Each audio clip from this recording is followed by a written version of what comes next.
بسم اللہ الرحمن الرحیم رب اغفر وارحم وانت خیر الراحمین۔ سامعین کرام، میں ہوں منصف علی اور آپ میرا یوٹیوب اور فیس بک چینل دیکھ رہے ہیں۔ امید کرتا ہوں آپ لوگ سب خیر و عافیت کے ساتھ ہوں گے اور جہاں بھی ہوں گے اپنے اہلِ خانہ سمیت خوش اور محفوظ ہوں گے۔ سامعین کرام، بظاہر یہ جو پارٹیاں ہیں یہ ایک دوسرے کے خلاف نظر آ رہے ہیں، لیکن اندر سے یہ سارے آپس میں ملے ہوئے ہیں۔ اگر نون لیگ والے لے لے، پیپل پارٹی لے لے، جے یو آئی لے لے، تحریک استحکام لے لے، یا P T I parliament area, اور بھی بہت سے چھوٹے موٹے پارٹیاں جو ہیں وہ سب ایک دوسرے کے ساتھ ملے ہوئے، اور ان لوگوں کا متفق کا یہ میٹنگ ہوئی ہے کہ ہم نے 16 مہینوں میں ایسا نہیں کچھ کیا ہے، اور نہ کوئی اس میں ایک پارٹی بھی یہ کہہ سکتا ہے کہ ہم 16 مہینوں میں جو ہم نے اقتدار کیا ہے اور اقتدار سنبھالا ہے اس کے بلبوتے پہ ہم الیکشن میں جا سکتے ہیں۔ کیونکہ جو لوگوں کی خون پسینے کی کمائی جس طرح ان لوگوں نے نوچ نوچ کر ان کے جیبوں سے نکالے، جس طرح ان کے خون کے ایک ایک قطرے کو ان لوگوں نے چھوڑا ہے، تو لوگوں کا ٹیمپریچر بڑھ گیا ہے۔ جبکہ دوسری طرف مولانا صاحب کو سردی لگ رہی ہے اور لوگوں کی ٹیمپریچر دسمبر میں بھی بڑھی ہوئی ہے، صرف اور صرف لوگ 8 فروری کا انتظار کر رہے ہیں۔ دوسری طرف intra party election P T I کی، اس کی درخواست سماعت کے لیے مقرر ہو گیا۔ آج ہائی کورٹ کی سنوائی بھی ہو گئی ہے۔ کیا اگر پی ٹی آئی کو انٹرا پارٹی الیکشن پہ اس طرح اعتراضات ہوتے ہیں تو کیا جے یو آئی، نون لیگ والے، پیپل پارٹی یہ بچ پائیں گے؟ یہ بھی ایک حل طلب سوال ہے۔ دوسری طرف نون لیگ والے شدید دباؤ میں ہیں، اس کے سیاست میں ٹینٹ پڑنے شروع ہو گئے۔ سندھ میں اگر لیجئے، پوٹوہار میں لیجئے، خانیوال میں لیجئے یا گجرات میں، یہ سب باتیں آپ لوگوں کے ساتھ شیئر کرنے لگا ہوں، لیکن سب بھائیوں سے مدبانہ گزارش ہے کہ جن بھائیوں نے چینل کو سبسکرائب نہیں کیا وہ چینل کو سبسکرائب کر لے، ویڈیو کو لائک کر لے، اور اگر دل کرے تو ایک چھوٹا سا کمنٹس بھی لکھ کے ہمیں شکریہ ادا کرنے کی موقع دیں۔ آپ لوگ ہمیں ٹویٹر اور انسٹاگرام پہ بھی فالو کر سکتے ہیں۔ سامعین کرام، سب سے پہلے جو مین جماعت ہے، جو سیاست کی اکائی ہے، جو اس وقت ہر زبان عام میں، وہ ہے نون لیگ والے۔ کوئی کہتا ہے کہ وہ قبولیت والی پارٹی ہے، مقبولیت اس کی نہیں ہے۔ کوئی کہتا ہے کہ سارے وسائل ان کے لا کر قدموں میں رکھ گئی ہے۔ کوئی کہتا ہے کہ ان کے لیے لیول پلینگ فیلڈ بنایا جا رہا ہے۔ کوئی کہہ رہا ہے کہ ایسا وقت آئے گا کہ ہمارے فورسز لوگوں کے گن پٹی پہ بندوق رکھ کے اور یہ کہیں گے کہ نعرہ لگاؤ نواز شریف زندہ باد، پی ایم ان زندہ باد۔ لیکن اللہ نہ کرے کہ ایسا وقت آ جائے۔ ایسا وقت آنا چاہیے کہ ہر پارٹی اپنے کارکردگی کے بل بوتے پہ سیاست میں آ جائے اور سیاست کر کے دکھائے۔ کل کے دن میں خورشید شاہ محمود قریشی کے ساتھ کچھ طاقتور بندوں نے، کچھ سیاستدانوں نے، کچھ بیوروکریٹس نے اور کچھ وکیلوں نے ملاقات کی اور الیکشن کے حوالے سے میٹنگ کی گئی۔ اس میں بہت سے باتیں ڈسکس کی گئی کہ آیا الیکشن کس طرح ہوں گے، اور الیکشن تو ہوں گے تو کس نوعیت کے الیکشن ہوں گے۔ لیکن دوسری ذرائع سے یہ اطلاع ملی ہے کہ نون لیگ والے بظاہر یہ ڈنڈورا کر رہے کہ لوگ بوریاں بھر بھر کے پیسے لے کے آ رہے کہ ہمیں ٹکٹ دے، لیکن کیا ایسے ہے؟ نہیں، ایسے نہیں ہے۔ سارے حالات اس کے برعکس ہیں۔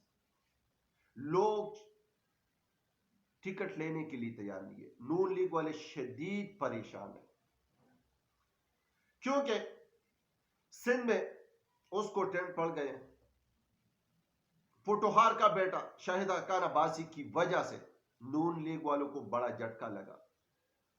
دانیال عزیز خانیوال راجن پور کی طرف سے نون لیگ والوں کے لیے بڑا جھٹکا ہے۔ جبکہ دوسری طرف کاپ لیگ والوں کے ساتھ گجرات وغیرہ کے سیٹ ایڈجسٹمنٹ میں بھی نون لیگ والوں کو بڑا جھٹکا لگا ہے، جبکہ آگے سننے میں آیا کہ پی ٹی آئی پارلیمنٹیرین کے ساتھ بھی سیٹ ایڈجسٹمنٹ ہو سکتی ہے۔ یہ وقت دکھائے گا کہ بچا کچا جو کسر ہے شاید وہ بھی نکل جائے گا۔ تحریک استحکام پہلے اپنے سپے پہ لائے ہوئے نون لیگ والوں کے طرف دیکھ رہے کہ کچھ سیٹ ایڈجسٹمنٹ ہمارے ساتھ بھی کرنا اور ان قریب ان کے ساتھ بھی ہوں گے، کیونکہ ان سب پارٹیوں کو پتہ ہے کہ 16 مہینوں میں جو ہم نے کارکردگی دکھائی ہے اس کے بل بوتے پہ ہماری سیاست دفن ہو گئی ہے، اور ان کی ساری یہ تگدو ہے کہ کچھ بھی ہو ہم نے اپنے کارکردگی کے اوپر لوگوں کے سامنے نہیں جا سکتے، لوگوں سے ووٹ نہیں مانگ سکتے، انڈوں کی بارش ہم پہ ہو سکتی ہے، جوتوں کی بارش ہم پہ ہو سکتی ہے، گالی گلوچ ہمیں دے سکتے لوگ، صرف ایک صورت پہ ہو سکتے ہیں، اور وہ یہ صورت ہے کہ کسی نہ کسی طریقے سے P T I ballot paper پہ بلے کا نشان ختم ہو جائے، پی ٹی آئی ختم ہو جائے۔ اگر ان صورت میں ان کو کہیں سے بھی کوئی ریلیف ملتا ہے، اگرچہ سارے مشینری ان کے انڈر میں، لیکن پھر بھی جو بھی ہوتا ہے وہ منظور خدا ہوتا ہے، ہو سکتا ہے کہ کہیں سے ان کو ریلیف مل جائے، تو اس صورت میں پھر کوئی ایسا ٹیکنیک استعمال کرے کہ الیکشن کو آگے لے کے جائے، 2-4 مہینے اور آگے لے کے جائے، تاکہ ہم ایسے ایسے نئے نئے بیانات، ایسے ایسے نئے الزامات، ایسے ایسے نئے حربے استعمال کرے کہ کسی نہ کسی طریقے سے پی ٹی آئی کی چیئرمین عمران خان صاحب کی امیج ڈیمیج ہو جائے اور اس کی مقبولیت کی گراف جو ہے وہ نیچے آ جائے، لیکن بمشکل نظر آ رہا ہے۔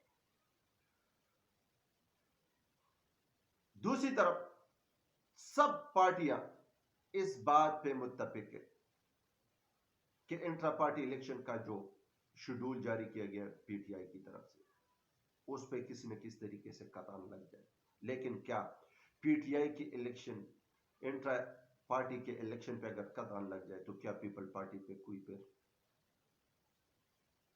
ہوگی، کوئی اس کے خلاف اقدامات کی جائے گی؟ نون لیگ والوں کے خلاف جو انٹرا پارٹی الیکشن پہ جو ان لوگوں نے کیا ہے، کیا ان کی انکوائری ہوگی؟ کیا جے یو آئی کی انکوائری ہوگی؟ یہ بھی بہت سے ایسے سوال ہیں کہ آنے والے وقت بتائیں گے کہ کیا ہونا ہے۔ دوسری طرف سامعین کرام، میں ایک اہم خبر آپ لوگ کے ساتھ شیئر کرنے لگا ہوں، یہ خبر پہلے کسی نے نہیں دی ہوگی۔ خواہ دیر بدیر ہو، کچھ بھی ہو، صرف اور صرف عمران خان کی یہ ایک الفاظ اور ایک آواز گونج رہی ہے جو اس نے صحافیوں سے بات کی کہ اپنے پاکستانی عوام کو کہے کہ آپ کے لیے کھڑا ہوں، میں نے اپنے کیے کا کام کر دیا، اب آپ لوگ کی ذمہ واری ہے، میں کسی صورت پہ ان کے ساتھ ڈیل نہیں کروں گا، کسی صورت پہ کمپرومائز نہیں کروں گا، کسی صورت پہ میں ملک سے باہر نہیں جاؤں گا، میں موت پانسی مجھے قبول ہے، لیکن ان چیزوں پہ میں کمپرومائز نہیں کروں گا۔ یہ ایک لیڈر کی بات ہوتی ہے، ڈیلر کی بات نہیں ہوتی۔ لیڈر اور ڈیلر میں بہت فرق ہوتا ہے۔ بہت سے ڈیلر ملک میں میرے اور آپ کے خون پسینے کی کمائی ٹیکسز میں اکٹھے کر کے اپنے جیبوں میں ڈال کے اپنے بینکوں میں ڈال کے ملک سے باہر چلے جاتے ہیں، اور جب ان کے پیسوں میں تھوڑا سا گراف نیچے جاتے ہیں تو پھر وہ واپسی پہ آ کے پھر میرے اور آپ کی اس کو فکر لگ جاتی ہے کہ آج سے میں نے پھر ملک کو ٹریک پہ چلانا ہے۔ لیکن لیڈر اس طرح نہیں کرتا۔ اگر ہوگا تو عمران خان صاحب کی صورت میں ہوگا، عمران خان صاحب کے ساتھ کے علاوہ کوئی اور بھی اسی طرح بند آ جائے تو وہ بھی پاکستانی عوام کو قبول ہوگا، کیونکہ پاکستانی عوام اب جاگ گئے، پاکستانی عوام اب باشعور ہو گئے، پاکستانی عوام اب میروسی سیاست پہ یقین نہیں کرتے۔ سامعین کرام، یہ بہت سے باتیں جو آپ لوگ کے ساتھ شیئر کر دیا تھا، یہ ابھی بھی آپ لوگ کو بتایا تھا کہ پہلے بھی بتایا ہوں کہ پارٹی کے خلاف درخواستیں آنا شروع ہو جائیں گے، اور وہی پی ٹی آئی کے خلاف درخواستیں آنا شروع ہو گئی ہے، اور اس کی سنوائی بھی سٹارٹ ہو گئی۔ اب آپ لوگوں نے ویٹ کرنا ہے کہ کیا ہوتا ہے، اونٹ کس کروٹ بیٹھتا ہے۔ پاکستان زندہ باد، پاکستان پائندہ باد۔